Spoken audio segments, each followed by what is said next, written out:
জীবনটা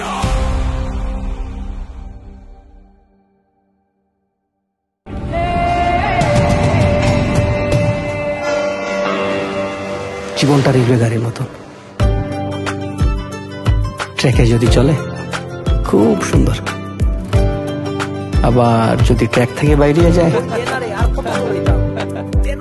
তাইলে শেষ। শঙ্কর, প্রথম যখন তোমার সাথে দেখা হয় আমি ভাবতাম তুমি একজন কিউট ছেলে। আমার জীবনে এরকম কিছু একটা ঘটছে, একটা চিঠি আমার জীবনের ট্র্যাকটা শেষ করে ফেলাইছে।